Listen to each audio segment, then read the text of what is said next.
మంచిది. ప్రార్థన చేసుకుందాం. ఈ పరిశుద్ధమైనటువంటి దినం నాడు దేవుని సన్నిధిలోకి వచ్చిన మనమందరం ప్రార్థనా మనసుతో ఈ ప్రత్యేకమైన ఆదివారం మాకు దీవెనకరంగా చేయండి. మమ్మల్ని అందరినీ కూడా ప్రభువా బలపరచండి. మీ సన్నిధిలో సంపూర్ణ సంతోషం కలదు. నీ సన్నిధిలో నిత్య సుఖములు కలవు. నీ సన్నిధిలో ఉండేటువంటి ఆ సంతోషాన్ని, ఆ గొప్పదైనటువంటి నెమ్మదిని నేను నా కుటుంబం చూచినట్లు మీ కృప సహాయం చేయండి. మమ్మల్ని బలపరచండి ప్రభువా. మీ సన్నిధిలో మమ్మల్ని స్థిరపరచండి.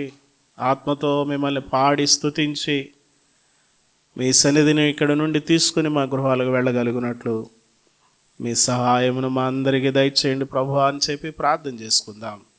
మహాపరిశుద్ధుడు అయిన మా తండ్రి, ప్రేమ కలిగిన మా నాయన, మహోన్నతుడా, జీవాధిపతి, ఘనమైన మా స్వామి, మీ పరిశుద్ధమైన పాదముల వందనాలు ప్రభువా. ఈ ఉదయకాల సమయంలో మీ పాసన్నిధికి వచ్చి ఈ రీతిగా మిమ్మల్ని స్తుతించి, కీర్తించి, గణపరిచి, పాడి మిమ్మల్ని కొనియాడడానికి మాకు ఇచ్చిన మంచి సమయం కొరకే స్తోత్రాలు, వందనాలు. మా దేవా, మా ప్రభువా, భక్తిహీనుల గుడారంలో నివసించుట కంటే నా దేవుని మందిర ద్వారం వద్ద ఉండటం నాకు ఇష్టమని చెప్పి కీర్తనాకారుడు మాట్లాడుతున్నాడు. ప్రభువా, నీ సన్నిధిలో నీ మందిర ద్వారం వద్ద కనిపెట్టుకుని వారు ధన్యులని ప్రభువా మరొక చోట కీర్తనాకారుడు మాట్లాడుచున్నాడు. మీ సన్నిధిలో గడపడం మాకెంతో సంతోషం ప్రభువా. యెహోవా సన్నిధిలో రాత్రి నిల్చుండు వారులారా అని చెప్పేసి ప్రభువా మేము లేఖనంలో చూస్తూ ఉన్నాం. మీ సన్నిధిలో గడపడం మాకెంతో దీవెన, ఆశీర్వాదం నాయన.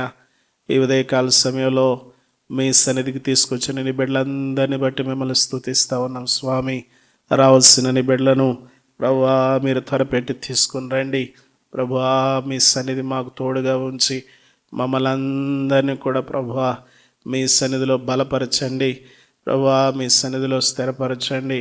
మీ ఆత్మ చేత నింపి నడిపించండి. ఆత్మలో పాడి ఆత్మలో మిమ్మల్ని స్తుతించి మీ లేఖనములను మేము గ్రహించి సంతోషించి ప్రభువా మీ సన్నిధి నుండి వెళ్ళడానికి సహాయం చేయండి. మీ కృప చేత మీరు మమ్మల్ని బలపరచండి. మీ ప్రసన్నత, మీ యొక్క ప్రత్యక్షత మా మధ్యలో సమృద్ధిగా ఉంచి మమ్మల్ని అందరినీ కూడా ప్రభువా మీ వాక్యపు వెలుగులో తృప్తిపరచమని వేడుకొంచు వస్తున్నాము. దేవా మా ప్రభువా, ఈ ఆరాధన మా దీవెనకరంగా, ఆశీర్వాదకరంగా జరిగించండి ప్రభువా. మా తండ్రి ప్రభువా మీ సన్నిధి మాకు తోడుగా ఉంచి మేమనైనా మా తండ్రి మీరు మాత్రం ఈ స్థలంలో మహిమ, ఘనత, ప్రభావాలు పొందమని మమ్మల్ని మీ దయగలిగిన స్థలకు అప్పగించుకుంటూ మా దేవా మా ప్రభు ఈ ఆరాధన మాకు దీవెనకరంగా, ఆశీర్వాదకరంగా జరిగించి నడిపించమని యేసుక్రీస్తు పరిశుద్ధ నామములో మిక్కిలి వినయంతో బ్రతిమాలి వేడుకొంచున్నాం తండ్రి. ఆమేన్. ఉజ్జీకి తన పాటల పుస్తకం నుంచి సాంగ్ నెంబర్ 469 పాడుకుంది. నీ జల్లరు వృక్షపు నీడలలో నేనానంద భరితుడనైతిని. నీ జల్లరు వృక్షపు నీడలలో నేనానంద భరితుడనైతిని. బలురక్కసి వృక్షపు గాయములు, బలురక్కసి వృక్షపు గాయములు ప్రేమ హస్తములతో తాకు ప్రభు, ప్రేమ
జీ గీతల పాటల పుస్తకం నుంచి సాంగ్ నెంబర్ 68 పాడుకుందాం.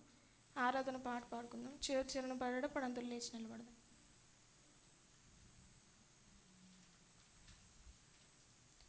అత్యున్నత సింహాసనముపై ఆసీనుడవైన నా దేవా, అత్యంత ప్రేమా స్వరూపివి నీవే, ఆరాధింతును నిన్నే. అత్యంత ప్రేమా స్వరూపివి నీవే, ఆరాధింతును నిన్నే.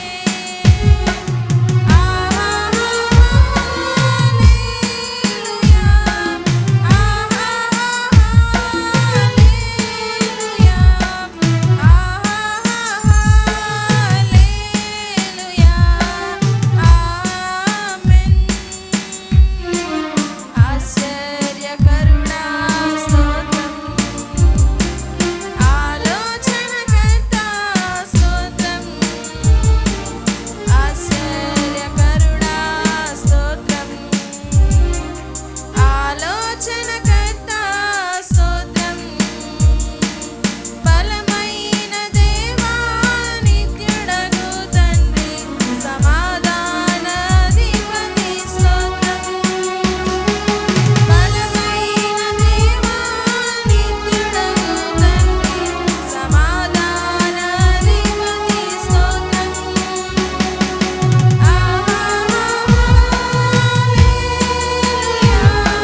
మంచిదండి. ఆరాధన క్రమముగా కీర్తన చదువుకుందాం. 118వ కీర్తన చదువుకుందామండి. ఉత్తర ప్రత్యుత్తరాల భాగంగా కీర్తనల గ్రంథము 118వ కీర్తన మన మధ్యలో ఉన్న సహోదరులు నోహాన్ గారు వచ్చి చదివి వినిపిస్తారండి. ఆఖరి వచనం అందరం కలిపి చెప్దాం. 118వ కీర్తన.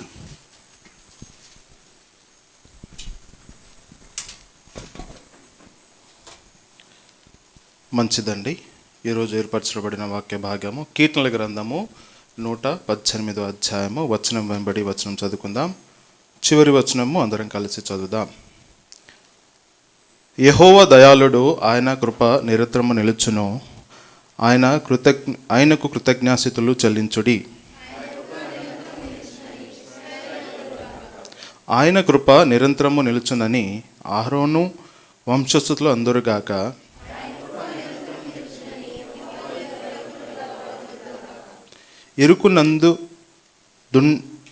ఇరుకునందుండి నేను యెహోవాకు మొరపెట్టి తిని, విశ్వాస స్థలమందు యెహోవా నాకు ఉత్తరమిచ్చెను.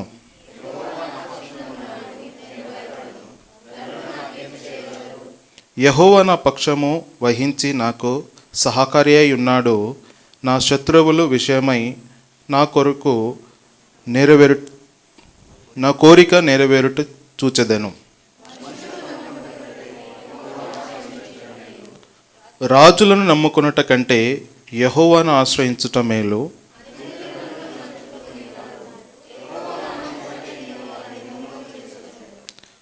నలుదిశలను వారు నన్ను చుట్టుకొని ఉన్నారు. యెహోవా నామమును బట్టి నేను వారిని నిర్మలము చేసేదను.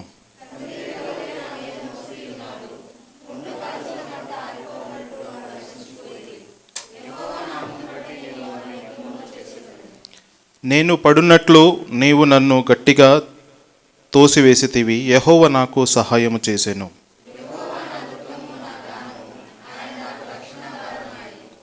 నీతిమంతుల గుడారములలో రక్షణను గూర్చియు ఉత్సాహ సునాదము వినబడును. యెహోవా దక్షిణ హస్తము సాహస కార్యములను చెయ్యును.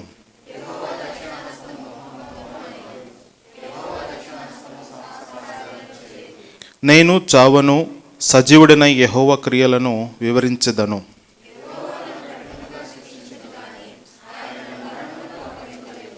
నేను వచ్చున్నట్లు నీతి గుమ్మములను తీయుడి. నేను వాటిలో ప్రవేశించి యెహోవాకు కృతజ్ఞాస్థుతులు చెల్లించెదను.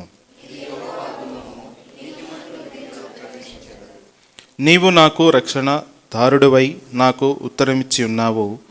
నేను నీకు కృతజ్ఞాస్థుతులు చెల్లించెదను. అది యెహోవా వల్ల కలిగినది, అది మన కనులకు ఆశ్చర్యము.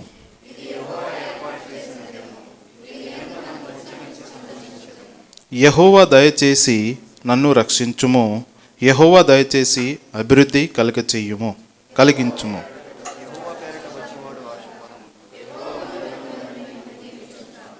యెహోవాయే దేవుడు, ఆయన మనకు వెలుగు ననుగ్రహించుచున్నాడు.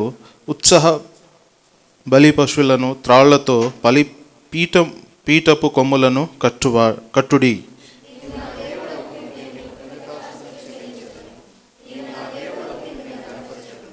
యెహోవా దయాళుడు, ఆయన కృప నిరంతరము నిలుచుచున్నది. ఆయన కృతజ్ఞాస్థుతులు చెల్లించుడి. చదవబడిన చిన్ని వాక్యము మనందరి ఆత్మలంతో ఆస్వాదింపబడును గాక. మంచిదండి. అందరం కూర్చున్నట్లయితే మన మధ్యలో ఉన్న సిస్టర్ రేఖా గారు వచ్చి ప్రత్యేక పాట పాడవలసిందిగా మనవి చేస్తూ ఉన్నాం.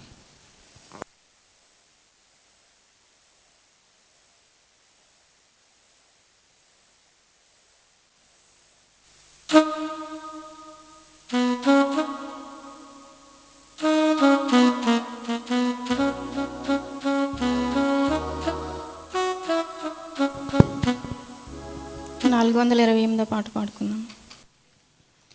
నీ వాక్యమే నన్ను బ్రతికించెను, బాధలలో నెమ్మదినిచ్చెను.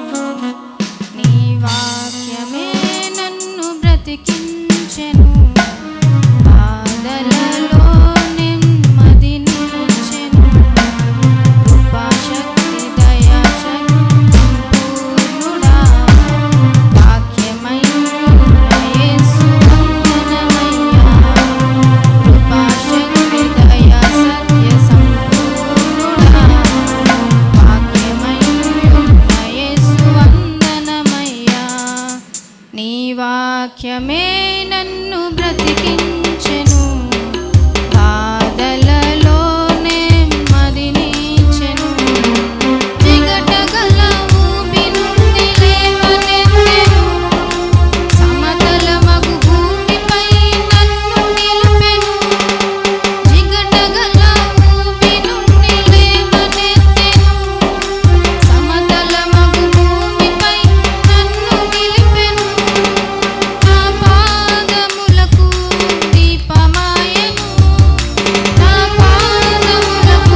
దేవుని స్తోత్రములు.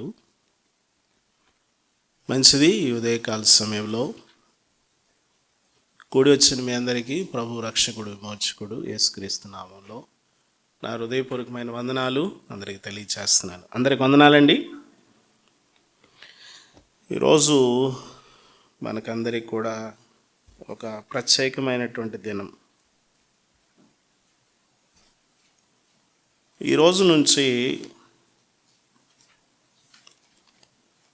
7 దినములు జరిగేటువంటి ఈ 7 దినాలు కూడా పరిశుద్ధ వారము అని పిలుస్తారు.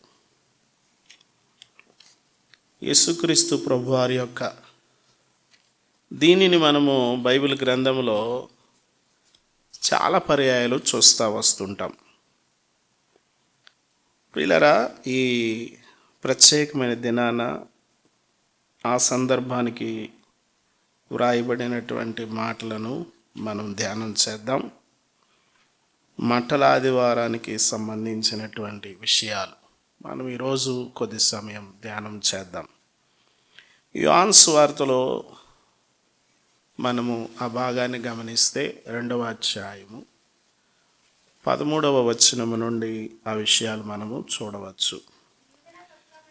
యూదుల పస్కా పండుగ సమీపింపగా యేసు యెరూషలేమునకు వెళ్ళి దేవాలయములో ఎడ్లను గొర్రెలను పావురలను అమ్మువారిని రోకలు మార్చువారిని కూర్చుండుట చూచి తాళ్లతో కొరడాలు చేసి గొర్రెలను ఎడ్లన్నిటినీ దేవాలయము నుండి త్రోలివేసి రోకలు మార్చువారి రోకలు చల్లివేసి వారి బల్లలను పడద్రోసి పావురములమ్ము వారితో వీటిని ఇక్కడ నుండి తీసుకుని పోండి అని నా తండ్రి ఇల్లు వ్యాపారటిపులుగా చేయకూడని చెప్పాను.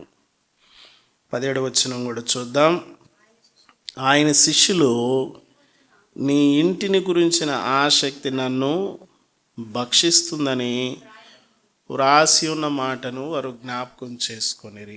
దేవుడు ఈ వాక్య భాగమును మన కొరకు దీవించుగాక. ప్రార్థన చేసుకుందాం. మిక్కిలి పరిశుద్ధుడైన తండ్రి, జీవాధిపతి, మీ ఘనమైన పాదములు వందనాలు. ఈ భాగము మా కొరకు దీవించి ఇంతవరకు నిన్ను స్తుతించిన మాతో మీరు మాట్లాడి మా ఆత్మల క్షేమం కొరకై, మా కుటుంబాల క్షేమం కొరకై, మా విశ్వాస జీవితంలో మేము బలపడుట కొరకై మీ స్వరాన్ని వినిపించండి. నేను బలహీనుడను, నేను వట్టివాడను, నన్ను మీ సిలువ చాటును మరుగుపరిచి మాతో మాట్లాడి మమ్మల్ని అందరినీ కూడా మీ వాక్యపు వెలుగులో స్థిరపరచండి. నేను బలహీనుడను, నేను వట్టివాడను, నన్ను మీ సిలువ చాటును మరుగుపరిచి మా అందరితో మీరు మాట్లాడండి. యేసుక్రీస్తు నామములో అడుగుచున్నాం తండ్రి, ఆమేన్. సరే, మంచిది ప్రియులారా. మనం ఈ మట్టల ఆదివారం నాడు కొద్ది నిమిషాలు దేవుని వాక్యాన్ని మనము జ్ఞాపకం చేసుకుందాం. యేసుక్రీస్తు ప్రభువారి యొక్క జయప్రవేశమును గురించిన విషయాలు మనం ఇక్కడ చూస్తూ ఉన్నాం. ఈ విషయాన్ని 4 సువార్తికులు రాశారు. మత్తయి రాశారు, మార్కు రాశారు, తర్వాత లూకా రాశారు, తర్వాత యోహాను భక్తుడు కూడా రాశారు. ప్రియులరా, వీరందరూ తమ యొక్క గ్రంథాలను ముగింపులో వీరు రాసుకుంటూ వచ్చారు. వారి గ్రంథాల ముగింపులో ఈ విషయాలన్నీ రాస్తూ వచ్చారు.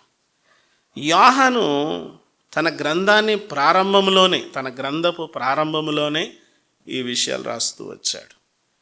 ప్రియులరా, యేసుక్రీస్తు ప్రభువారిని గురించి మనము ఈ 4 పుస్తకాలలో లేక 4 సువార్తలలో కూడా యేసుక్రీస్తు ప్రభువారిని వారు వివిధ కోణాల్లో ఆయన్ని లోకానికి పరిచయం చేశారు. మత్తయి రక్షకుణ్ణి ఎలా పరిచయం చేశారు అంటే ఆయనను సింహముగా లేకపోతే రాజుగా ఆయనను పరిచయం చేశారు. యేసుక్రీస్తు ప్రభువారిని ఆయన రాజుగా పరిచయం చేశారు. తర్వాత మార్కు రక్షకుణ్ణి ఎలా పరిచయం చేశారు అంటే మార్కు యేసుక్రీస్తు ప్రభువారిని దూడ వంటి ఒక లేక ఎద్దు లాగా, లేకపోతే దానికి అనుగుణంగా సేవకుడు, ఒకటి రాజుగా రక్షకుడిని చూపిస్తూ, రెండవది ఆయన్ని మార్కు సువార్తలో సేవకుడుగా చూపిస్తూ ఉన్నారు. మూడవది లూకా సువార్తలో మనం గమనిస్తే రక్షకుడిని ఒక ఎలా చూపిస్తున్నారు, మూడవ జీవి మనిషి యొక్క ముఖముగా లేక మనుష్య కుమారుడిగా లూకా సువార్తలో మనము రక్షకుడిని చూడవచ్చు. యోహాను సువార్తలో నాలుగవ జీవిగా ఆయనను ఎలా చూపిస్తాడు అంటే పక్షిరాజు లేక దేవుని యొక్క గుర్తుగా కూడా మనం చూడవచ్చు. ఉన్నతమైనటువంటి స్థలములలో ఉండేటువంటిది. ప్రియులారా, ఒక్కొక్క బోధకుడు లేక ఒక్కొక్క సువార్థికుడు ఒక్కొక్క విధముగా యేసుక్రీస్తు ప్రభువుని జ్ఞాపకం చేస్తూ, యేసుక్రీస్తు ప్రభు వారిని మత్తయి సువార్తలో ఆయనను 7 కొండలపైన చూపిస్తాడు. అలాగని చెప్పి యేసుక్రీస్తు ప్రభువారు 7 కొండలవాడు కాదు. అర్థమైందా? 7 కొండలపైన చూపించాడని చెప్పేసి 7 కొండలోడు అని అనుకునేరు కాదు. ఈ విషయాలను గమనించండి. ఆయనను 4వ అధ్యాయంలో మత్తయి సువార్తలో శోధన కొండపైన ఆయన శోధింపబడిన వాడిగా చూస్తాము.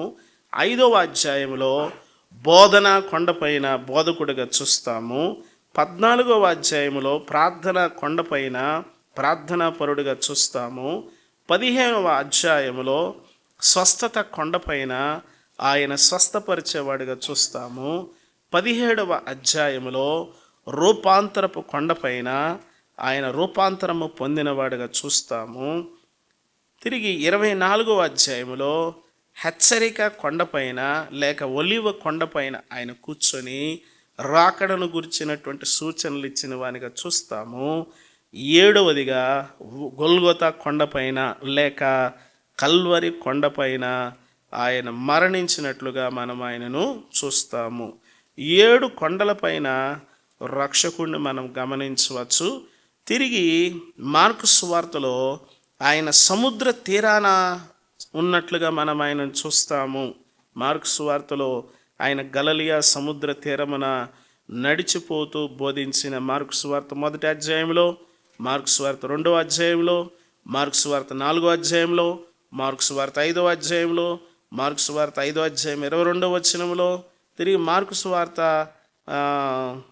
ఆయన 4వ అధ్యాయం 7వ వచనంలో, తిరిగి మార్కు సువార్త ఆయన దల్మత అనే ప్రాంతాలకు వచ్చినట్లుగా సముద్ర తీరమున యేసుక్రీస్తు ప్రభువారిని చూడవచ్చు.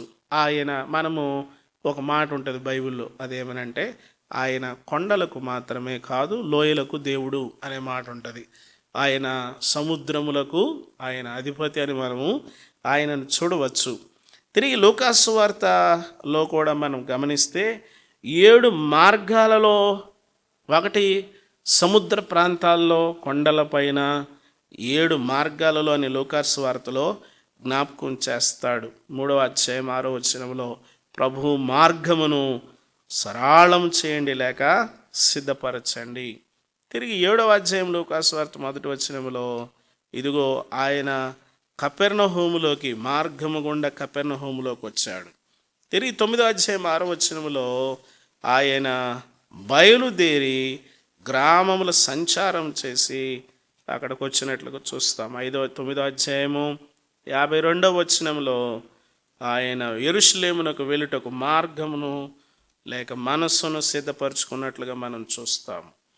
తిరిగి ఆయన యెరూషలేమునకు ప్రయాణమైపోవచ్చు సమరయ గలిలయ మధ్యగా వెళ్ళుచుండెనని 17-11లో లూకా సువార్తలో చూస్తాము. తిరిగి ఆయన యెరికో పట్టణము ప్రవేశించి దాని గుండా పోవచ్చుండేనని 19వ అధ్యాయము 1వ వచనం. నాకు ఇష్టమైనటువంటి సువార్త పాఠ్య భాగం అది, జక్కైను గురించిన విషయం. 7 మార్గాల గుండా అనగా ఆయన పట్టణాలలో, పల్లెలలో, ఉన్నత మార్గాల్లో, కుగ్రామాల్లో ప్రతి మార్గములో కూడా ఆయన నడిచినట్లుగా చూస్తాము. యోహాను సువార్తలో 1 కొండలపైన, 2వది సముద్రాలపైన, 3వది మార్గాలపైన, 4వది యోహానులో ఇళ్లలో యేసుక్రీస్తు ప్రభువాన్ని చూస్తాం. ప్రియులారా గమనించండి, మొదటి అధ్యాయం 38వ వచనంలో సహవాసపు ఇల్లు మనకు కనిపిస్తుంది. రెండవది విందు జరుగుతున్న ఇల్లు, 2వ అధ్యాయం 1వ వచనంలో పెళ్లిలో చూస్తాం కదా, విందు జరుగుతున్న ఇల్లు. మూడవది దేవుని ఇల్లు లేక దేవుని గృహము. మనం చదువుకున్న భాగం ఇదే, 2వ అధ్యాయం 13వ వచనంలో. 11వ అధ్యాయంలో దుఃఖములో ఉన్న ఇల్లు, దుఃఖములో ఉన్న ఇల్లు.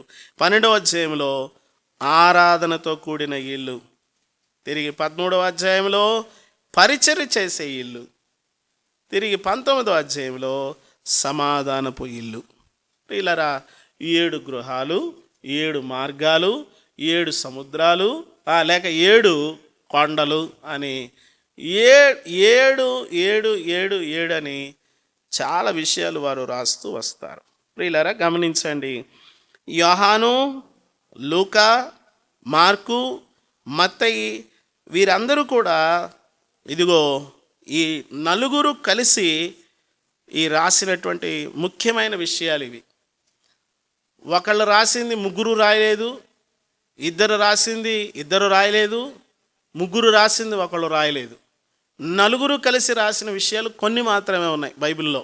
అంటే నలుగురు సువార్తికులు ఒకే అంశాన్ని వ్రాసినటువంటి విషయాలు కొన్ని మాత్రమే ఉన్నాయి.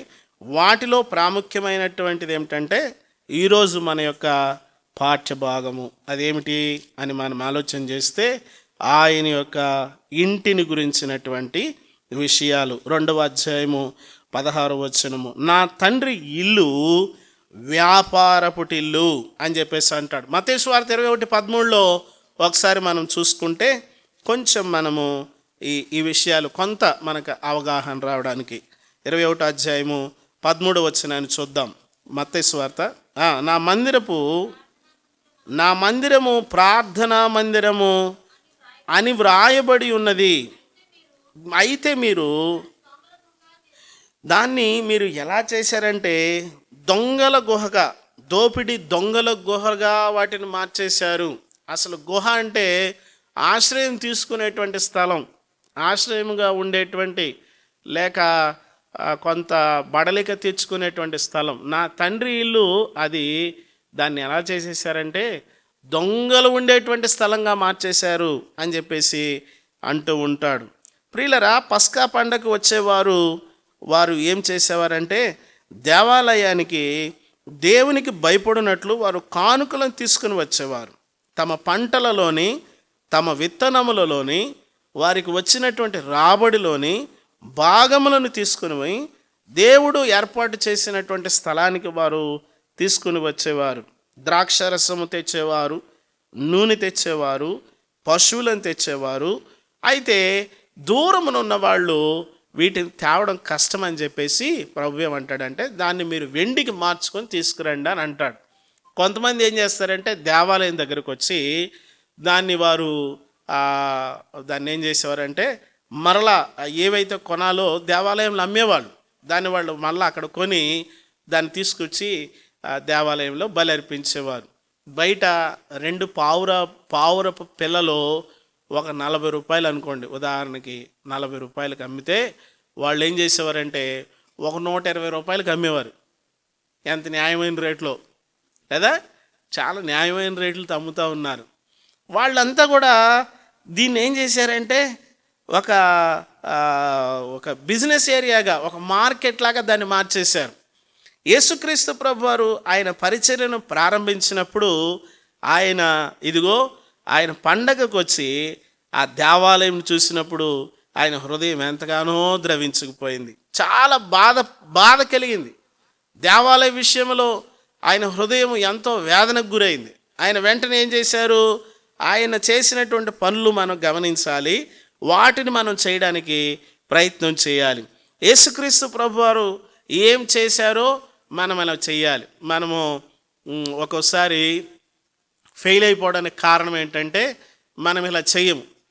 మనము మన విశ్వాస జీవితంలో, మన ఆత్మీయ జీవితంలో ఫెయిల్ అయిపోవడానికి కారణాలు చాలా ప్రాముఖ్యంగా, ఒకటి మనము వినాలి, దాన్ని ధ్యానించాలి. రెండవది ఆ ప్రకారం జీవించాలి. మూడవది అలా బోధించాలి. వినాలి, ధ్యానించాలి, లేక చదవాలి, ధ్యానించాలి, ధ్యానించిన దాని ప్రకారం జీవించాలి, జీవించిన దాని ప్రకారము బోధించాలి. ఇక్కడ మిస్టేక్ జరుగుతుంది, దాన్ని బట్టి ఫెయిల్ అయిపోతున్నాయి ప్రసంగాలు ఏంటి, ప్రజలు వినడం ఏంటి, అంతా కూడా ఫెయిల్ అయిపోవడానికి కారణం అదే. ఏదో వింటారు, లేకపోతే చదువుతారు, ధ్యానిస్తారు, వచ్చి బోధించేస్తారు కదా. వింటారు, దాని గురించి కొంత సేకరిస్తారు, జీవించరు. ప్రియులారా, యేసుక్రీస్తు ప్రభువారు ఆయన ఏదైతే విన్నాడో, ఏదైతే ధ్యానించాడో దాని ప్రకారం ఆయన జీవించాడు. ఇది చాలా ప్రాముఖ్యమైనది. మనము జీవించడానికి మాత్రం ఇష్టపడం. మనమందరం కూడా, నాతో సహా చెప్తున్నాను, దాదాపు 100కి 90 మంది సేవకులు, 100కి 99, 90 కాదు, ఎక్కడో కొద్దిమంది ఉన్నారు ఆ ప్రకారం జీవించడానికి ప్రయత్నం చేసేవారు. ప్రభునందు ప్రియమైన వాళ్ళరా, నేను ఈ మాటలు ధ్యానం చేస్తూ ఉన్నప్పుడు నాకు అనిపించింది, బైబిల్లో ఏ రెఫరెన్స్ దగ్గర మనం పెన్ను తీసుకొని ఇలా రాసుకోగలము నేను ఈ ప్రకారం జీవించానని. ఒక పెన్ను తీసుకొని ఒక వచనం అండర్లైన్ చేసుకొని, వింటున్నారా, ఒక పెన్ను తీసుకొని ఒక వచనాన్ని అండర్లైన్ చేసుకొని నేను ఆ ప్రకారం జీవించానని మనం రాసుకోగలమా? నేను ఆ ప్రకారం ఉన్నానని మనం రాసుకోగలమా? ఆ ధైర్యం చేయగలమా? ప్రియులరా, మనము ఆ ప్రకారం చేయకుండా మనం చెప్తూ ఉన్నప్పుడు మనం చాలాసార్లు మనం ఫెయిల్ అయిపోతూ ఉంటాం. యేసుక్రీస్తు ప్రభువారు ఏం చేశాడు మనం చూడకముందు యోషువ గ్రంథంలో ఆ మాటలు మనం చూస్తాం. ఒకసారి దాన్ని మీతో పంచుకోవాలని ఆశపడతా ఉన్నాను. యోషువ గ్రంథంలో 1వ అధ్యాయంలో కనిపిస్తాయి ఆ విషయాలు. దయచేసి చూడండి.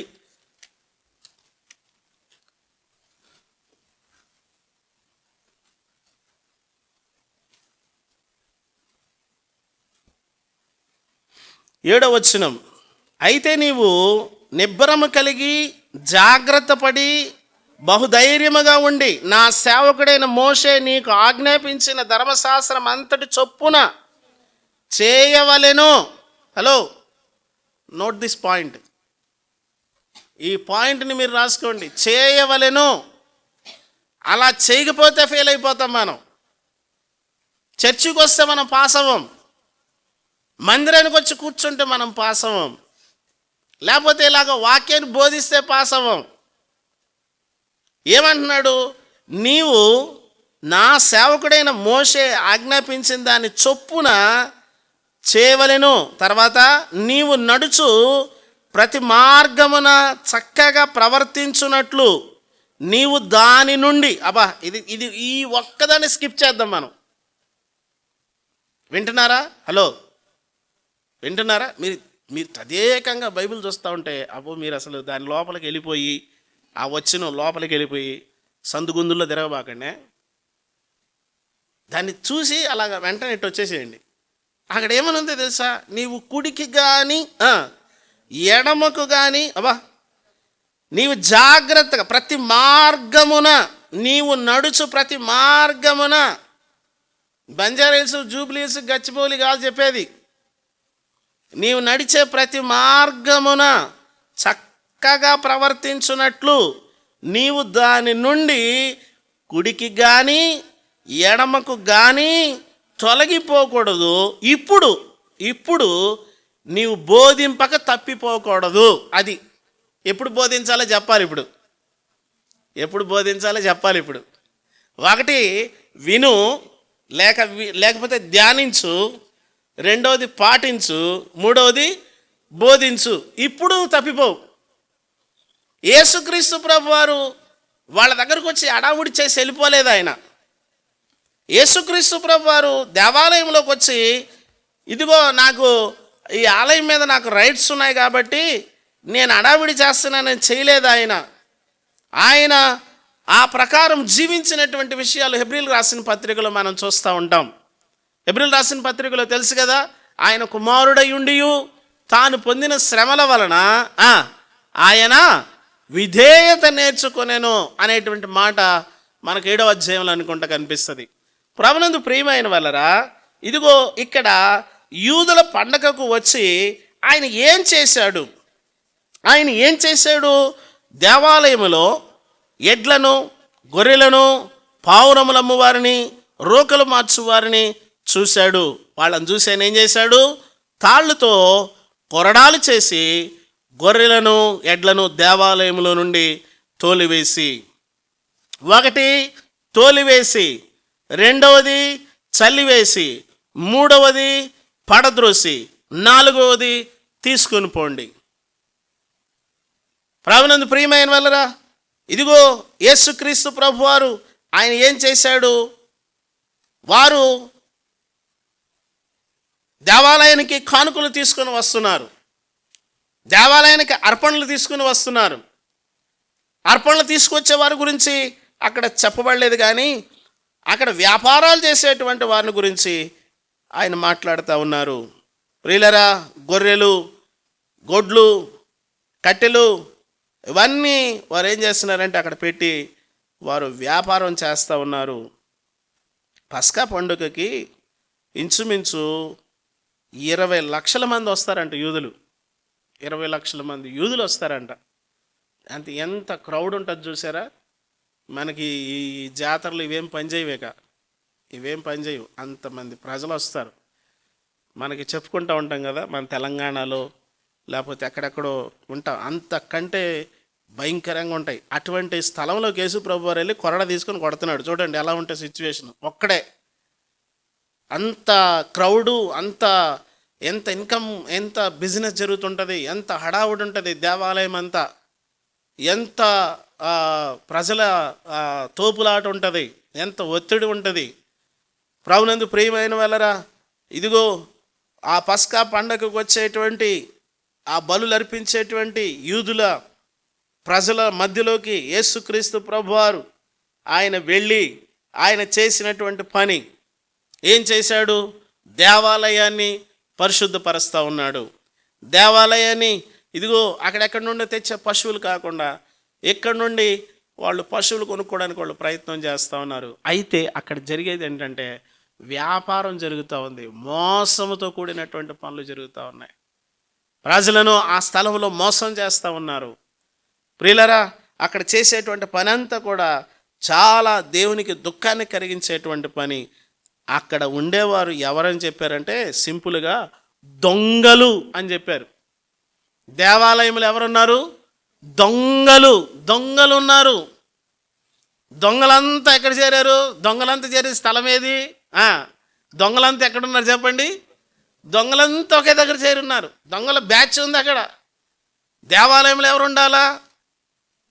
ఎవరుండాలా? ప్రధాన యాజకులు ఉండాలా, శాస్త్రులు ఉండాలా. ప్రియులరా, పరిచయులు, సద్దుకాయలు అనేటువంటి వాళ్ళు కొంత భాగం కలిగి పనిచేస్తూ ఉంటారు. వాళ్ళందరూ ఉండాలి అక్కడ.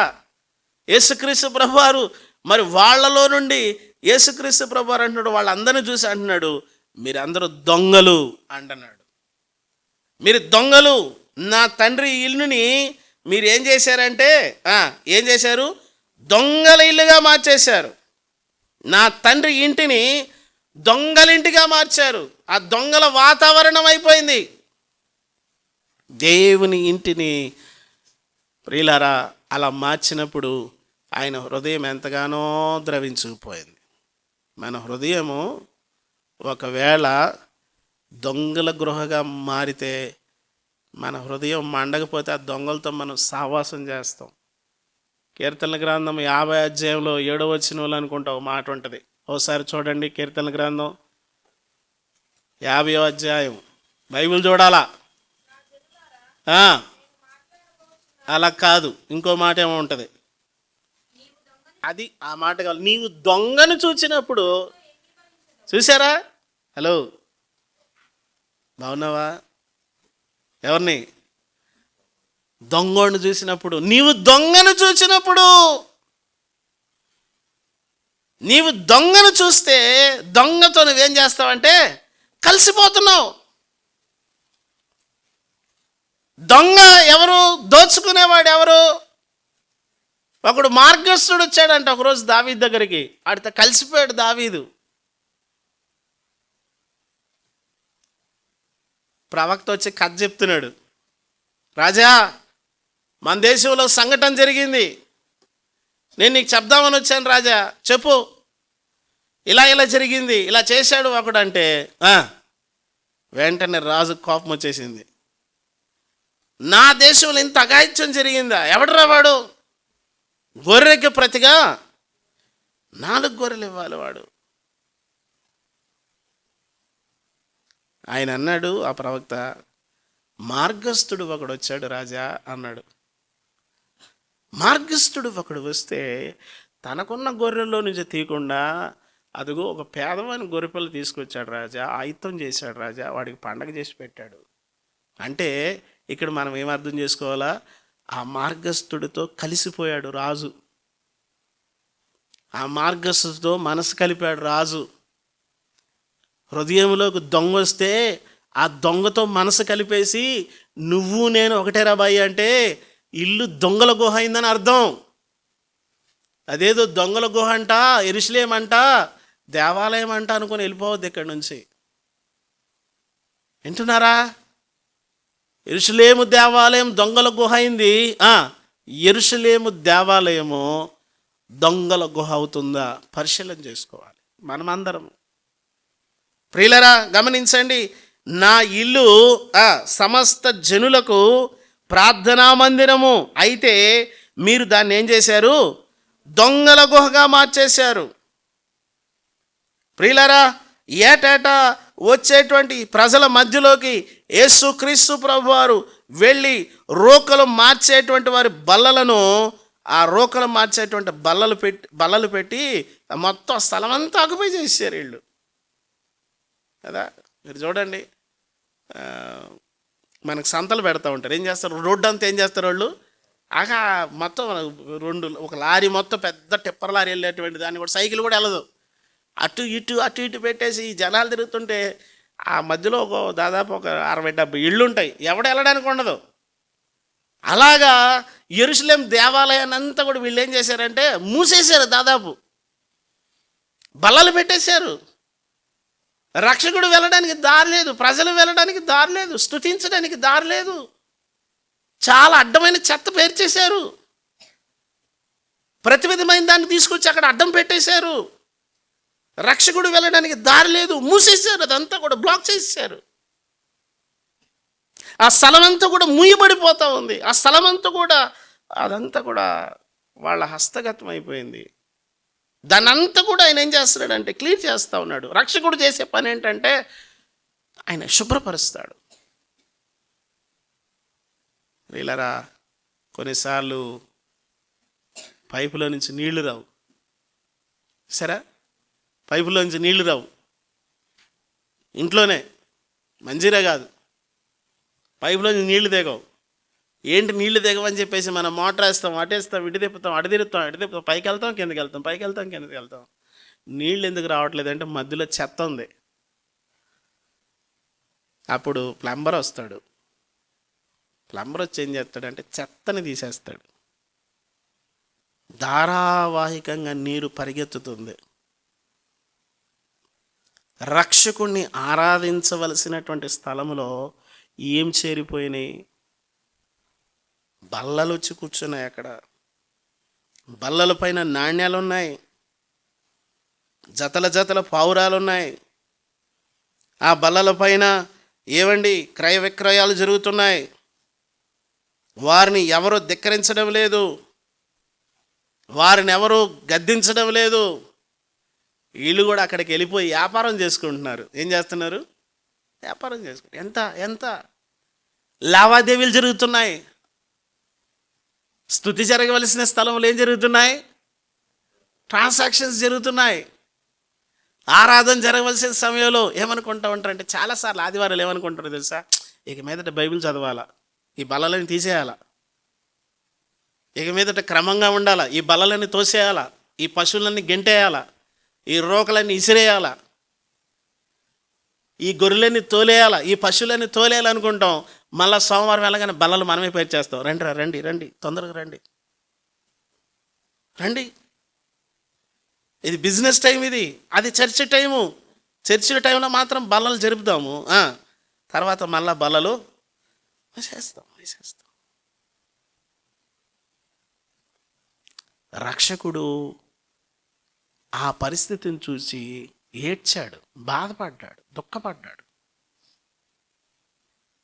ప్రియులరా, మన హృదయాల యెరూషలేము అనుకో. నీ హృదయం అనేటువంటి యెరూషలేములో, నీ హృదయం అనేటువంటి ఆ స్థానములో, మన హృదయం అనేటువంటి ఆ స్థానములో ఏమి అడ్డంగా చేరిపోయి ఉన్నాయి? దేవాలయాన్ని శుభ్రపరచడానికి వస్తున్నాడు ఆయన.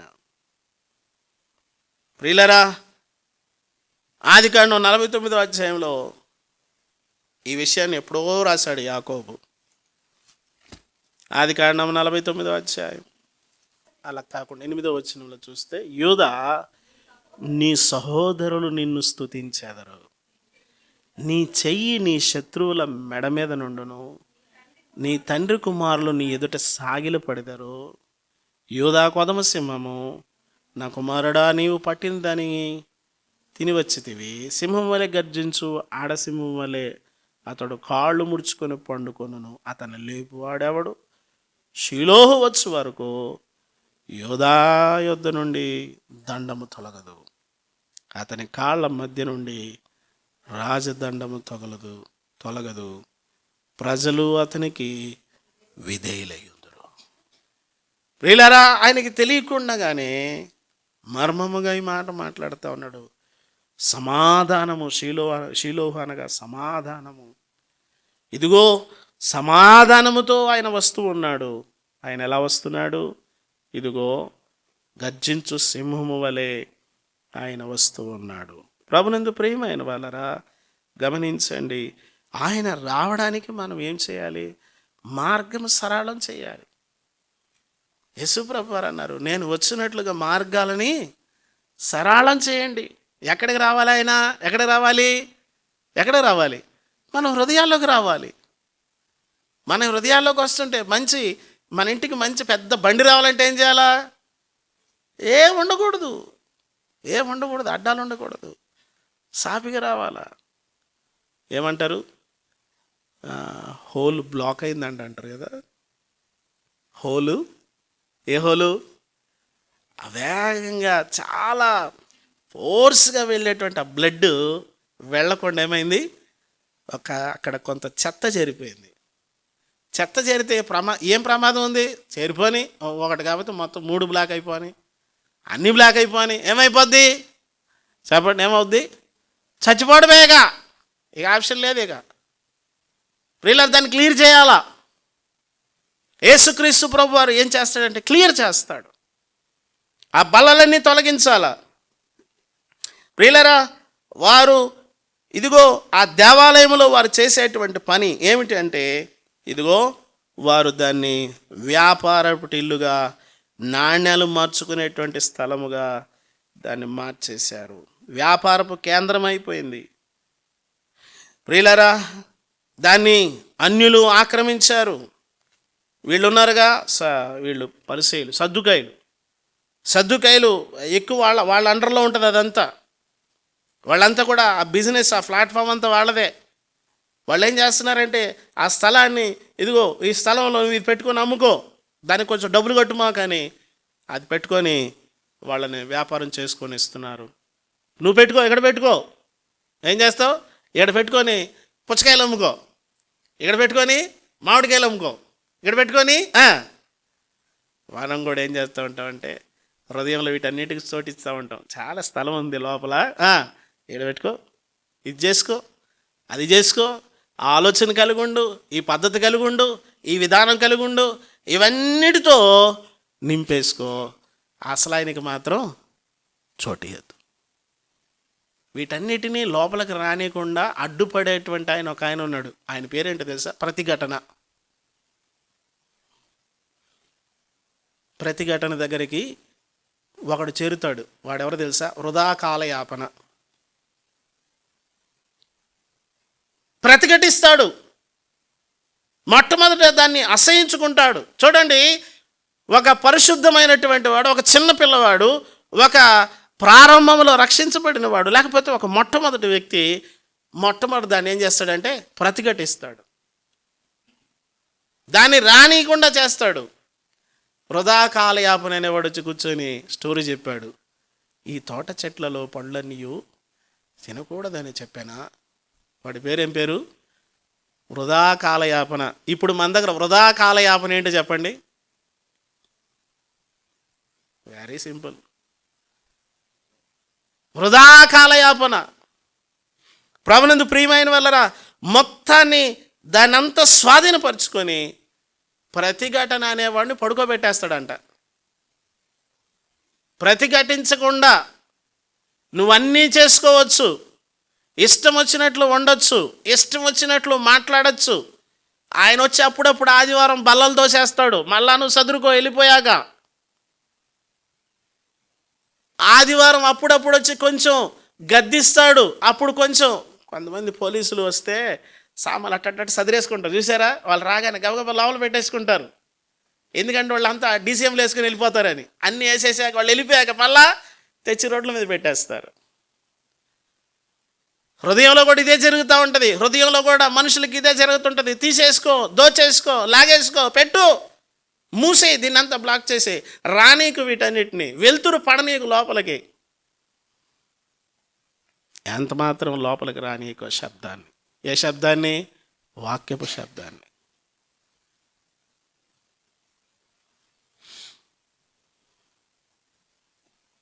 మూడు విషయాలు. ఒకటి, యెహోషువ గ్రంథంలో చూసాంగా, మూడు విషయాలు. ఒకటి, ధ్యానించు, పాటించు, బోధించు. ఏం చేయాలా?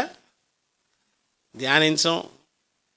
ధ్యానిస్తాను పాస్టర్ గారు, భలే పనే, మీరు అలా అనుకుంటున్నారు, మీరు పొరపాటు పడ్డారు. మేము ధ్యానిస్తాం. అయితే దీన్ని ఒక్కదాన్ని స్కిప్ చేద్దాం. దేన్ని? అది పాటించద్దు. ఇది కొంచెం కష్టం. అపవాదం ఏమంటాడంటే అలాగే చెప్తారు, పాటించద్దు. పోయిన ఆదివారం నేను అదే మాట్లాడుతూ ఉన్నాను. ఎందుకు వృద్ధిలోకి రావట్లేదంటే కారణం మనమే. ఎవరి మీదో చెప్పొద్దు, ఎవరి మీదో మాట్లాడద్దు, మనమే. నేనే, నా వల్లే. మనం ఇంకొకళ్ళ మీద తోసేయడం మనకు అలవాటు. వాళ్ళు చేశారు, వాళ్ళు అలా చేశారు, మనం నెట్టేయడం అలవాటు. బల్లలు తీసుకొచ్చి పెట్టడం మనకు అలవాటు. ఆ స్థలం మాది అని నిరూపించుకోవడానికి అవసరమైతే అక్కడ మీటర్ బిగిచ్చేస్తాం. దాదాపు 40 ఏళ్ళ నుంచి కరెంటు బిల్లు కడుతున్నామండి అంటాం మనం. మళ్ళా ఎప్పటి నుంచో ఉన్నాం మేము, మమ్మల్ని కదిలించడం కష్టం. యేసుప్రభు ఏం చేస్తాడు తెలుసా? కొరడ తీసుకుని బాస్తాడంతే, వెళ్ళిపోవాల్సింది ఏదైనా సరే పరిగెత్తుకుంటా. మెల్లిగా వచ్చి ఆయన తాళ్ళు తీసుకొని ఏం చేస్తున్నాడు? పేంతా ఉన్నాడు వాటంగా. అవునారా? ఎప్పటి నుంచి ఉన్నారా? హృదయంలో ఎప్పటి నుంచో ఉన్నాయని బయటికి వెళ్ళకపోతే జీవితంలో మేలును ఆశీర్వాదం చూడడం మనం ఎంతకాలానికి కూడా. మన జీవితంలో ఎప్పటి నుంచో ఉన్నాయి కొన్ని, అలాగే పెరిగిపోయినాయి. వాటికి అవసరమైతే డాక్యుమెంట్స్ కూడా సృష్టించాం. కరెంట్ బిల్లు కడతాం, నల్ల బిల్లు కడతాం, ఇంకా ట్యాక్స్ కూడా కడుతున్నామండి దీనికి. ఇది మాది అని నిరూపించుకోవడానికి ఆ స్థలాన్ని. అపవాది కూడా నేను కొన్ని వేల సంవత్సరాలుగా దీనికి ప్రభువుని అంటాడు. వచ్చి తాడు తీసుకుని బాస్తాడు ఆయన.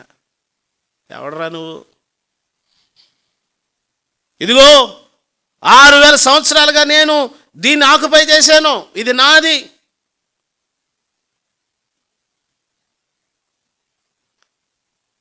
నెల్లూరులో ఆర్టీసీ బస్ స్టాండ్ దగ్గర ఒక పెద్ద బిల్డింగ్ ఉంది, సుందరం లాడ్జ్ అని. మీరు గూగుల్లో కొట్టినా వస్తుంది.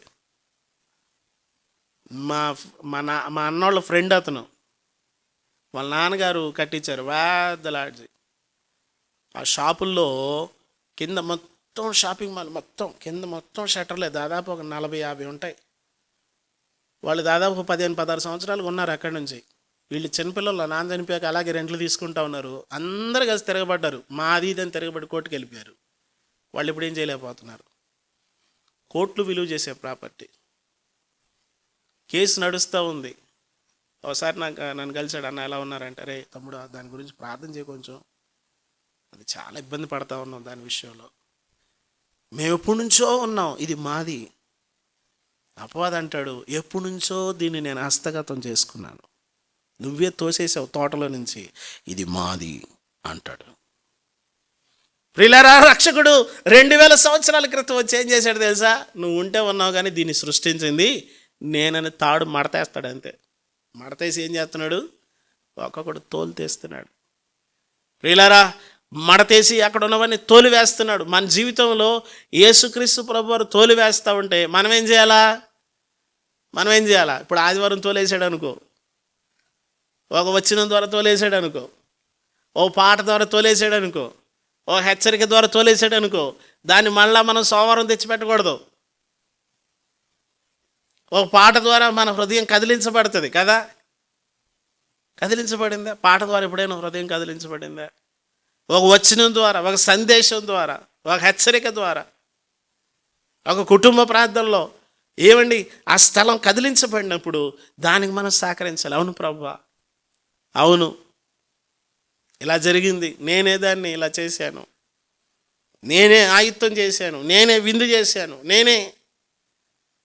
రావునందు ప్రియమైన వాళ్ళరా, దేవాలయాన్ని శుభ్రం చేయడానికి బయలుదేరిన రక్షకుడు. దేవాలయాన్ని ఏం చేస్తున్నాడు ఆయన? చూడండి, యోహాను సువార్త 2:13 దేవాలయములోనికి వెళ్ళి, యెరూషలేమునకు వెళ్ళి, యేసు యెరూషలేమునకు వెళ్ళి, వింటున్నారా? యేసు యెరూషలేమునకు వస్తున్నాడు. యెరూషలేం అంటే అదే ఇప్పుడు యుద్ధం జరుగుతుంది కదా, ఆ ప్లేసేనా? యెరూషలేం అంటే ఇది యెరూషలేం కాదా? ఇది యెరూషలేము. ఇక్కడ నీ రాజును ఆహ్వానించాలి. ఏది యెరూషలేము? అదేనా యెరూషలేము? ఇది యెరూషలేమే. ఓ యెరూషలేమా, దేవుని పట్టణమా. ఒక ఆయన అంటాడు, ఇది పెద్ద సిటీ అంటే ఇది. ఆయన పేరు జాన్ బన్యన్. మానవాత్మ నగరం అంటాడు, దానికి పేరు పెట్టాడు ఆయన. మానవాత్మ నగరం ఇది. ఏ నగరము అమ్మా? వింటున్నారా? మానవాత్మ నగరము. ఇందులో రకరకాలుగా పనులు చేసేవాళ్ళు ఉన్నారు. 5 ద్వారాల గుండా అపవాది ప్రవేశిస్తాడు, 5 ద్వారాల గుండా ప్రభు ప్రవేశిస్తాడు. మొట్టమొదటిది ఏంటి? మొట్టమొదటిది కన్ను కాదు. చాలామంది కన్ను అంటారు, కన్ను కాదు, చెవి. నేను ఇంతకుముందు కూడా చెప్పాను, మీకు గుర్తుందో లేదు. పండును వాళ్ళు రోజు చూస్తున్నారా? తోటలో పండును రోజు చూస్తున్నారు కదా. చెవిలో మాట పడ్డాక పండు యొక్క దృష్టి యొక్క విధానం మారింది. అంటే ఆ పండుని ముందు నుంచి చూస్తున్నారు. అంటే పాపం ఎక్కడికి ప్రవేశించింది? మొట్టమొదట కంటి ద్వారా కాదు, చెవి ద్వారా. అందుకని అంటాడు ఆ భక్తుడు, ఆయన పేరు జాన్ బన్యన్, ఎక్కువ సెక్యూరిటీని అక్కడ పెడతాడంట. రానీకండి వాడిని లోపలికి. ఎవరు? సువార్త, దేవుని వాక్యము. వచ్చాక లోబడకు, ప్రతిఘటించు, వ్యతిరేకించు, అసహించుకో. ప్రభునందు ప్రియమైన వాళ్ళరా, యేసుక్రీస్తు ప్రభువారు దేవాలయాన్ని శుభ్రం చేయాలంటే నీ వంతుగా నువ్వు కూడా పనిచేయాలి, నా వంతుగా నేను కూడా పనిచేయాలి. ఆ దేవాలయంలోకి ఆయన ప్రవేశించి, ఆయన లోనకు వెళ్ళి, ఆ దేవాలయం లోనకు వెళ్ళి ఆయన రావడానికి ఆయనకు అనుమతినివ్వాలా. ఆ వచ్చే వెలుతురు కాస్త ఆపడానికి వీళ్ళ కటనలు పెట్టారు, రానివ్వాల. సరే, అది ఎందుకుందంటే బయట నుండి వెలుతురు లోపలికి రాకుండా కొన్ని బలహీనతలు లోపలికి రానికుండా అడ్డం కొడతా ఉంటాయి. చెప్పేవాలే కానీ ప్రతిఘటించడం 2 విధాలుగా పనిచేస్తుంది. ఒకటి, పరిశుద్ధత వైపు ఉంటే ప్రతిఘటిస్తుంది పాపం వైపుకి. రెండవది, సాతాను వైపు ఉంటే వాక్యాన్ని ప్రతిఘటిస్తుంది, వాక్యాన్ని ఎదిరిస్తుంది. 2 విధాలుగా పనిచేస్తుంటుంది అది. ప్రభునందు ప్రియమైన వాళ్ళని గమనించండి, దేవాలయంలోకి రక్షకుడు వచ్చి ఆయన సమీపించి లోనికి వెళ్ళి ఏం చేస్తున్నాడు? దాన్నంతా కూడా శుభ్రపరుస్తున్నాడు. మలాకీ గ్రంథం 3వ అధ్యాయంలో మొదటి వచనంలో ఒక మాట ఉంటుంది. ఇదిగో ఆయన వచ్చుచున్నాడని సైన్యములకు అధిపతియగు యెహోవా సెలవిచ్చుచున్నాడు. ఆయన వచ్చుచున్నాడు. చూడండి ఆ మాట, చదవండి. నా దూతను పంపుచున్నాను, అదుగో ప్రభు అనగా, చూసారా 3 పేర్లు ఉన్నాయి. నా దూత, ప్రభువు, నిబంధన దూత. మీరు కోరు నిబంధన దూత ఆలయములోకి వస్తాడు. ఆయన ఎక్కడికి వస్తాడంటే ఆలయంలోకి. ఆలయంలోకి అంటే హృదయంలోకి వస్తాడు. రానివ్వాల, బల్లలు అడ్డం పెట్టకు. చాలా ఎలాంటి మాటలు మాట్లాడతాం, చాలా దయనీయమైన మాటలు. అయ్యా అయ్యా అయ్యా మొత్తం పాడైపోతాయి. మనకు అసలు దానికి వెనకాల ఒక మ్యూజిక్ ఒకటి వేసి చూపిస్తాడు. పోలీసు వాళ్ళు ఇలా వెళ్ళిపోతుంటాయి. అయ్యా అయ్యా అయ్యా అయ్యా పొద్దు నుంచి వ్యాపారమే లేదయ్యా, అయ్యా అయ్యా అయ్యా నీ కాళ్ళు పట్టుకుంటాను అయ్యా, అమ్ముకొని అయ్యా అంటాడు కదా. దాని వెనకాల బ్యాక్ మ్యూజిక్ వేసి పెట్టగానే సోషల్ మీడియాలో మన వాడిని బూతులు తిడతాయి వెంటనే. అవి చూసినప్పుడు నువ్వేమనుకోవాలి తెలుసా? ఇలాంటివి చాలా పెట్టేసి ఉన్నాను మనం ఆయన రానికుండా. బతులాడుతాడు వాడు. అయ్యా అయ్యా అయ్యా ప్లీజ్ అయ్యా అయ్యా దండం పెడతానయ్యా, ఎప్పుడు నుంచో ఉన్నానయ్యా, 1000 సంవత్సరాలుగా ఉన్నానయ్యా, దయచేసి అయ్యా తీగయ్యా, అయ్యా అయ్యా అయ్యా. తాళ్ళు తీసుకొని బాస్తాడు ఆయన. వెళ్ళిపో, నువ్వు ఉండడానికి వీల్లేదు. నా దూత వస్తాడు దేవాలయంలోకి. ఆయన రానివ్వాలా? ఆయన రానికుండా మనం ఎంత డ్యాన్స్ చేసే ఉపయోగం, ఎంత ఊరేగి ఉపయోగం, ఎంత ఆడంబరం చేసే ఉపయోగం. ఈరోజు మనం అందరం దాదాపు ఈ పని చేయాలి. ఏంటి?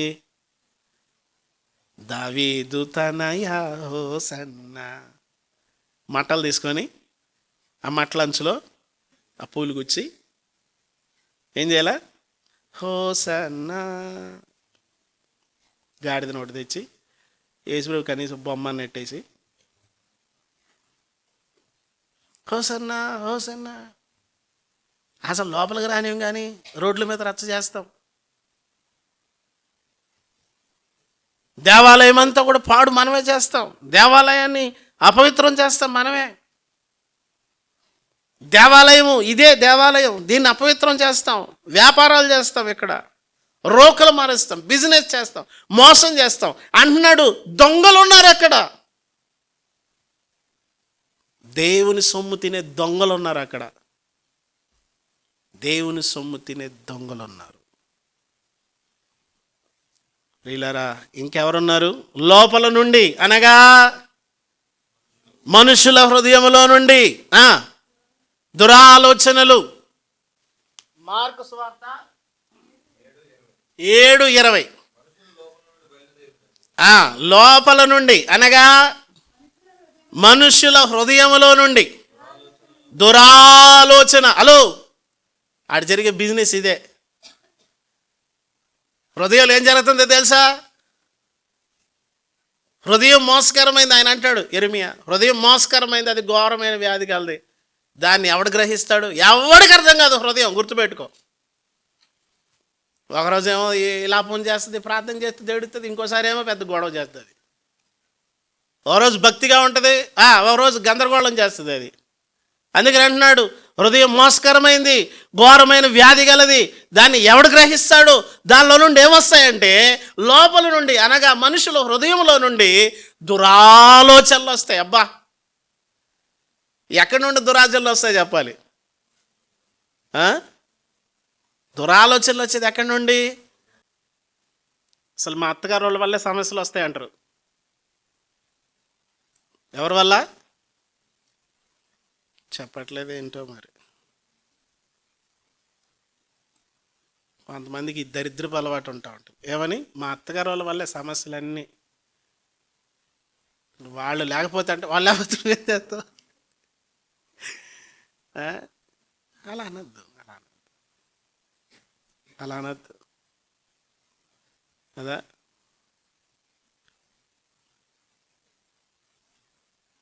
లోపల నుండి చదవండి. హృదయంలో నుండి దురాలోచన, జారత్వము, దొంగతనము. బాబోయ్, ఇవన్నీ బైబిల్ ఎందుకు రాశారు? స్కిప్ చేసి ఉంటే బాగుండు.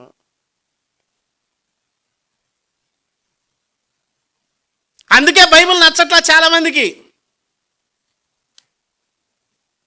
చాలామంది బైబిల్ని దూషించడానికి కారణం ఇదే.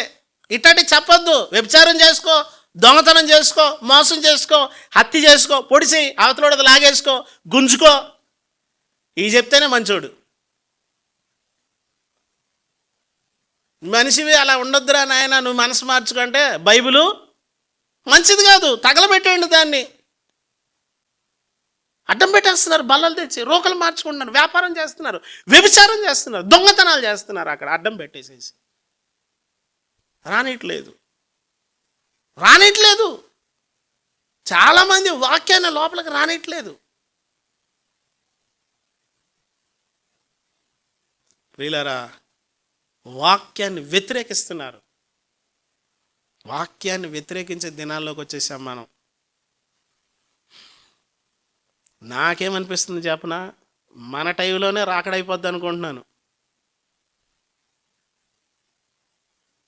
మరి మనం ఎలా ఉంటున్నాం చూసుకోవాలా. అయిపోతే అయిపోయిందండి పాస్టర్ గారు, మేము ఇక్కడ తెలుసుకొని వస్తామనేరు. అంత అవకాశమే లేదు నాన్న, లేదు. నువ్వు అనుకున్నంత ఈజీగా ఉండదు.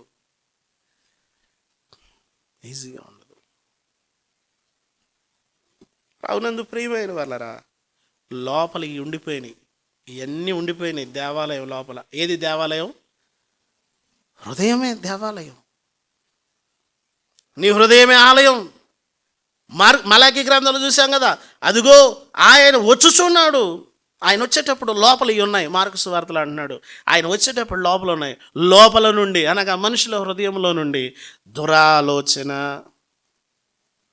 ఏమన్నా ఇంకా జారత్వము, దొంగతనము, నరహత్య, వ్యభిచారము, లోభములు, చెడుతనము, కృత్రిమము, కామ వికారము. కృత్రిమం అంటే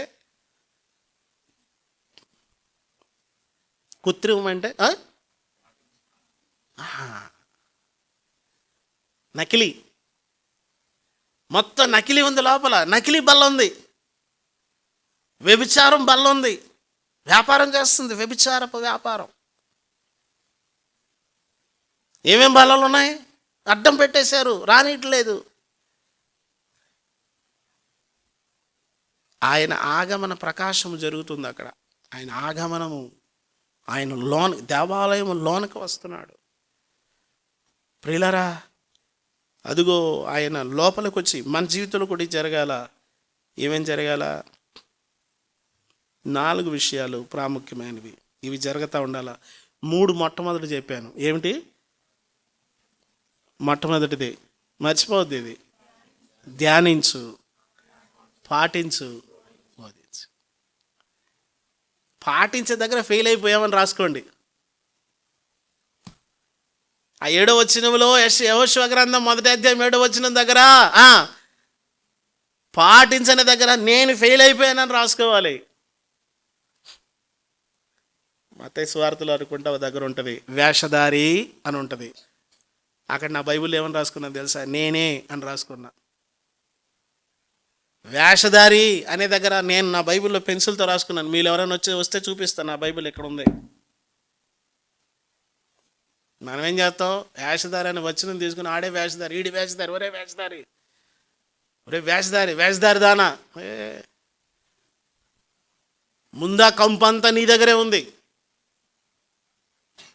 ప్రభునందు ప్రియమైన వాళ్ళరా, లోపలి చేరిపోయినాయి, అడ్డంగా ఉండిపోయినాయి.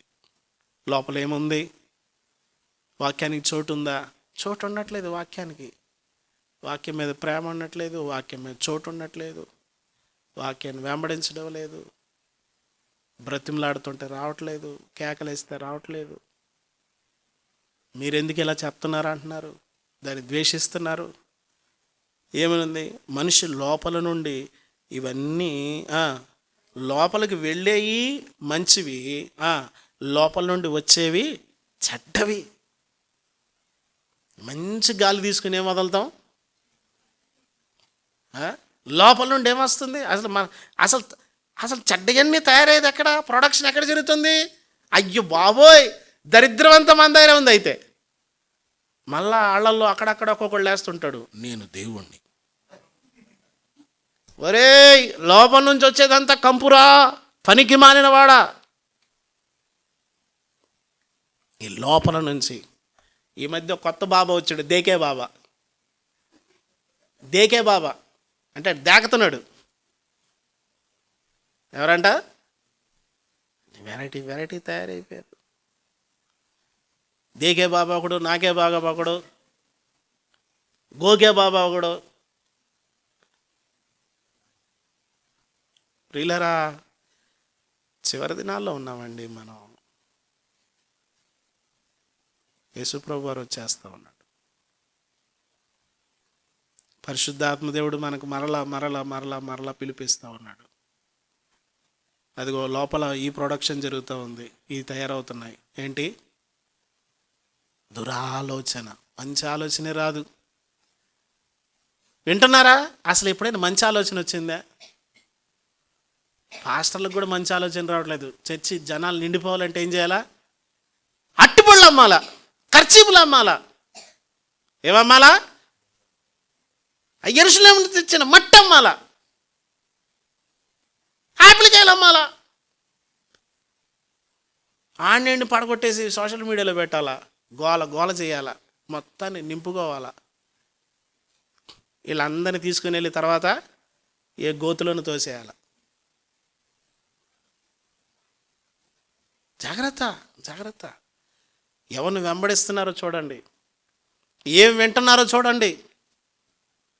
నేను అందుకనే స్టార్టింగ్లోనే చెప్పాను, మీరు ఏం వింటున్నారు, ఎవరు వర్తమానాలు వింటున్నారు.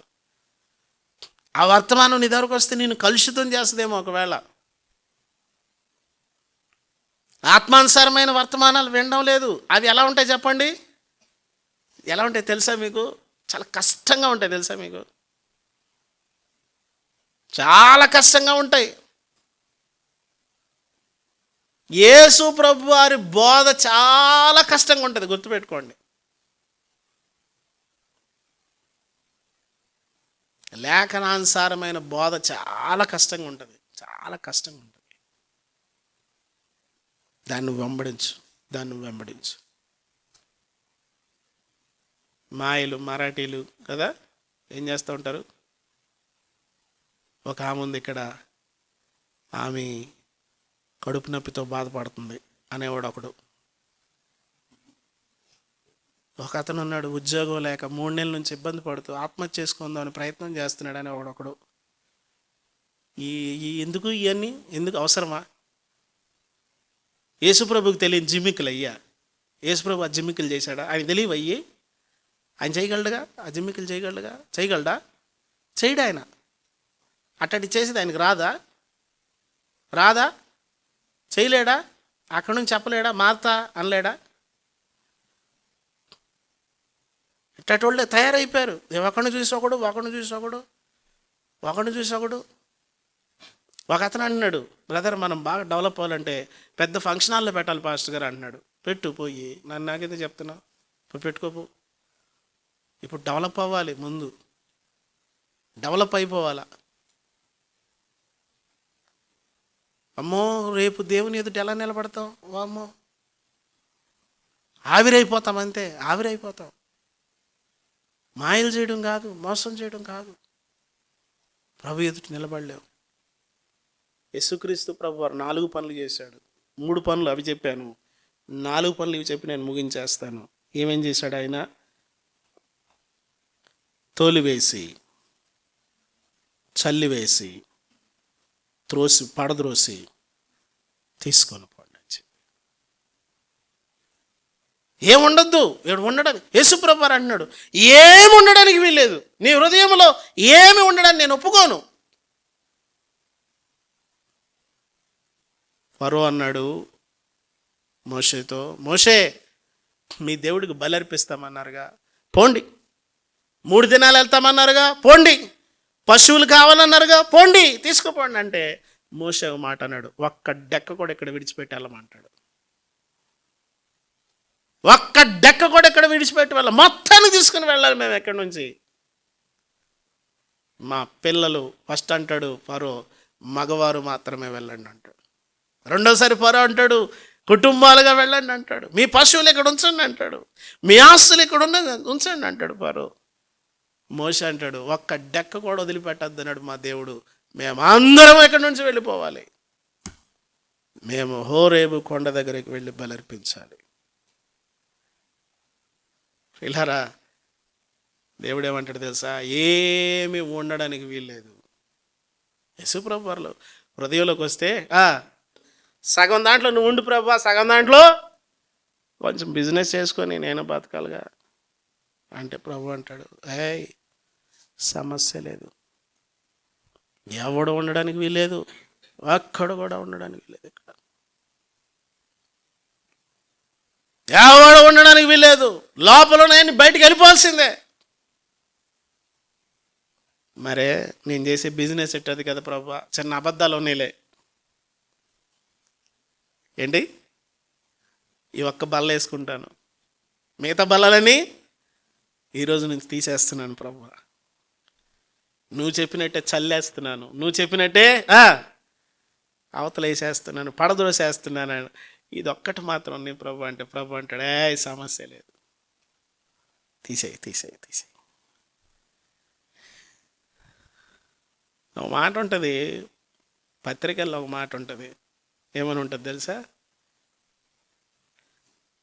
పత్రికలు కాదు, ప్రవక్తల గ్రంథం, చిన్న ప్రవక్తల గ్రంథంలో ఒక మాట ఉంటుంది. ఏముంటుందంటే, వర్తకుడు సంచరించాడు అనే మాట ఉంటుంది.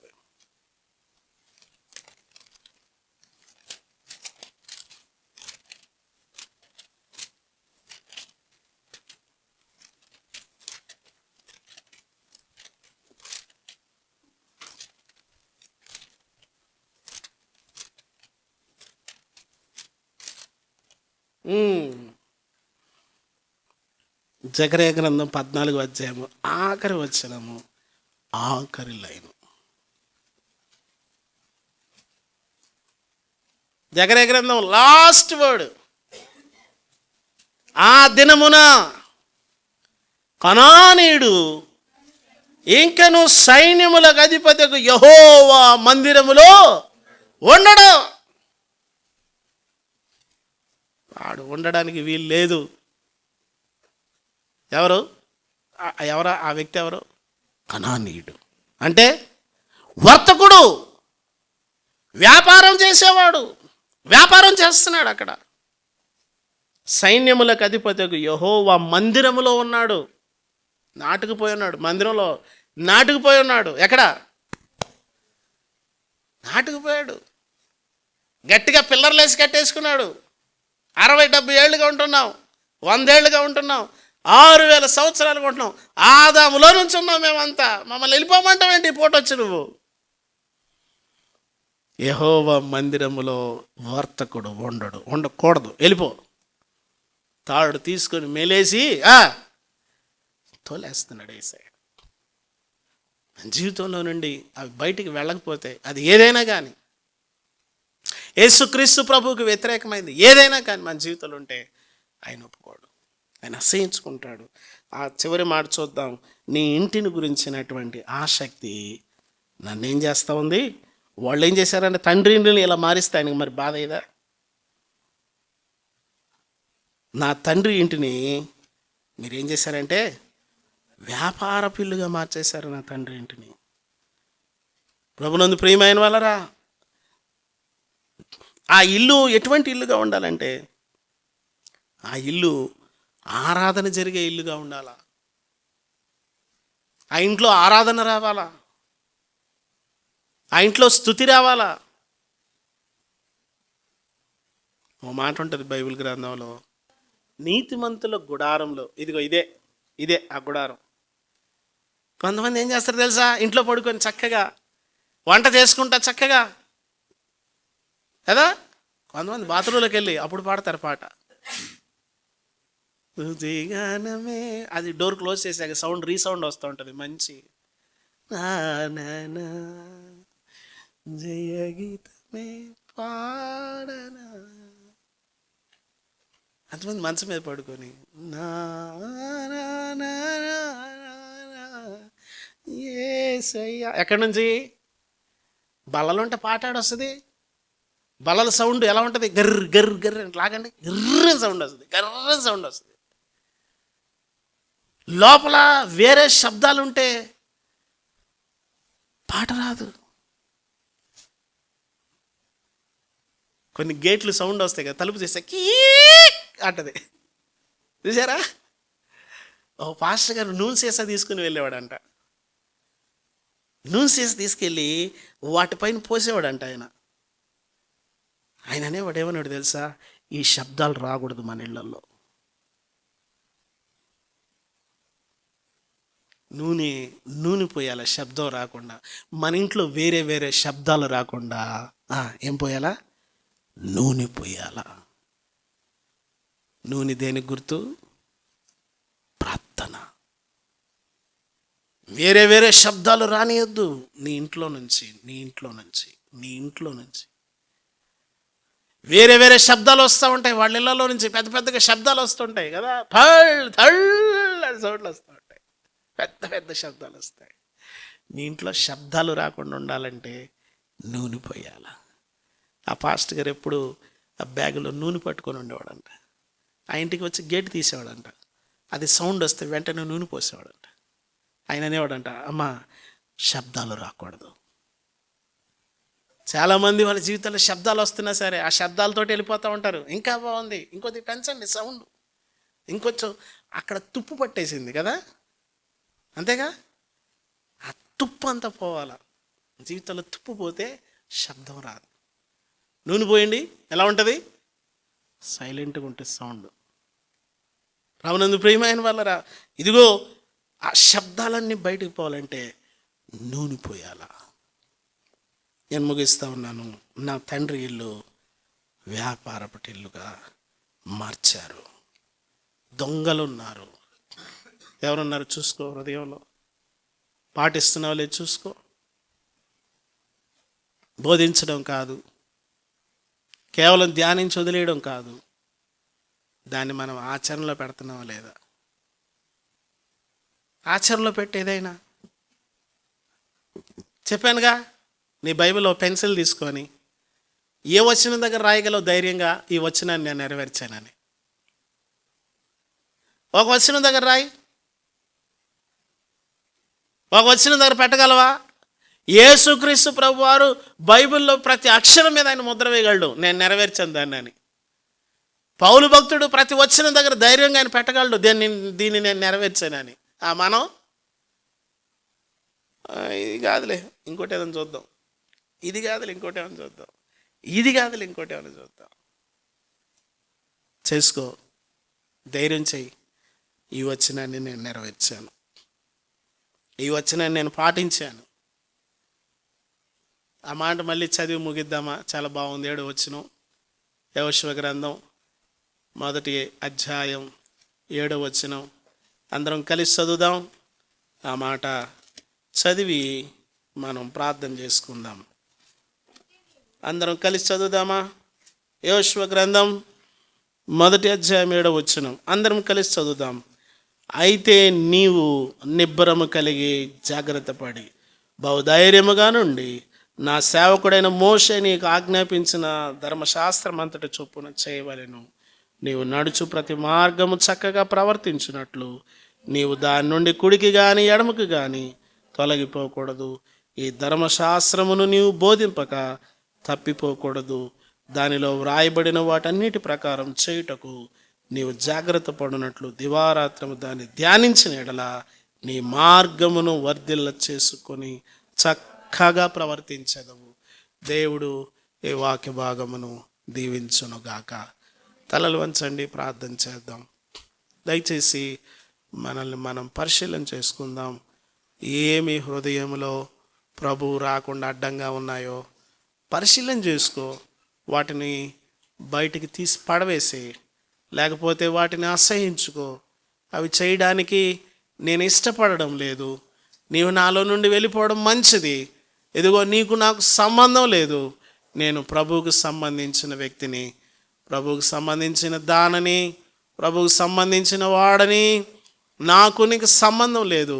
ఆయన రక్తం చేత నేను కడగబడ్డాను, నేను ఆయన రక్తం చేత విమోచింపబడ్డాను. ఇదిగో ప్రభువా, నీకు నేను స్వాగతం పలుకుతున్నాను. నా హృదయంలోకి రండి, నన్ను మీరు స్వాధీనపరచుకోండి, మీ చిత్తానుసారంగా నన్ను నడిపించండి అని చెప్పి మనం ప్రార్థన చేద్దాం.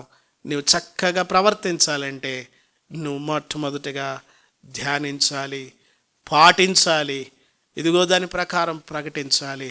మనల్ని మనం పరిశీలన చేసుకుందాం. మన హృదయాల్లో ఇదిగో జాగ్రత్తగా మనల్ని చూసుకుందాం. మనం లోతుగా చూసుకుందాం, లోతుగా పరిశీలన చేసుకుందాం. ప్రభు మన అంతరంగాలు విరిగి మనతో మాట్లాడాడు, మన అంతరంగాలు చూసి ఆయన మనతో మాట్లాడాడు, మనతో మాట్లాడుతూ వచ్చారు. ప్రభు నాకు మీ కృప సాయం చేయండి, ప్రభు నన్ను బలపరచండి అని చెప్పి ప్రార్థన చేసుకుందాం. మహాపరిశుద్ధుడు అయిన మా తండ్రి, ప్రేమ కలిగిన ఆయన, మహోన్నతుడా, జీవాధిపతి, మీ ఘనమైన పాదాలకు వందనాలు. ప్రభు ఈ మాట్లాడేవారు ఉన్నాడు, మీరు మాకు అందించిన దివ్యమైన సందేశం కొరకే స్తోత్రాలు, వందనాలు చెల్లిస్తున్నాం. ప్రభు నాయన హృదయంలో అయ్యో మా ప్రభు ఏముంటున్నాయో అవన్నీ బయటికి వెళ్ళాలని ప్రభు మీరు మాకు తెలియజేసుకుంటూ వచ్చారు. లోపల నుండి అనగా మనుషులు హృదయంలో నుండి ఇదిగో ఈ అంశాలు ఉంటాయని అవన్నీ బయటికి పోవాలని చెప్పారు. ప్రభు అవి ఉన్నట్లయితే ఇదిగో మేము మిమ్మల్ని స్తుతించలేము కనుక వాటన్నిటిని మేము ప్రభు విసర్జించి ప్రభు మేము కొరకు బ్రతకడానికి సాయం చేయండి. నీ బిడ్డల తీర్మానాలు తీసుకుంటున్నారు, తీర్మానాల్లో నిలిచి ఉండే కృపను మాకు దయచేసి నడిపించండి. ప్రభు ఈ మాటలు మా అందరి హృదయాలను నీరు కట్టి ఫలింపచేయండి. మీ ఆత్మచేత ఒక్కొక్కరు నింపి నడిపించండి. యేసుక్రీస్తు నామములో అడిగి వేడుకొంచున్నాం తండ్రి, ఆమేన్. ఆమేన్. మంచిది ప్రియులారా, మనం లేచి నిలబడినట్లయితే పరిశుద్ధమైన పని కొరకై కానుకలు తీయబడతాయి. బ్యోలా వచ్చి ఒక పాట పాడతారు. సమర్పించుము నీ జీవితము ప్రభు పనికై నీవు, సమర్పించుము నీ జీవితము ప్రభు మహిమకు నేడు. దేవుడు నిన్ను ప్రేమించెను, తన సుతుని అర్పించెను. దేవుడు నిన్ను ప్రేమించెను, తన సుతుని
మంచిదండి. వార ప్రకటనలు జ్ఞాపకం చేసుకుందాం.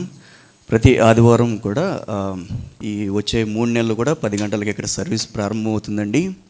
అదే సమయంలో సండే స్కూల్ పరిచర్య కూడా జరుగుతుంది. అలాగే ప్రతి మంగళవారం కూడా స్త్రీల ప్రార్థన జరుగుతుంది ఉదయం 9:30 గంటలకు. అలాగే ప్రతి శనివారం సాయంత్రం 7 గంటలకు ఉపవాస ప్రార్థన జరుగుతుంది.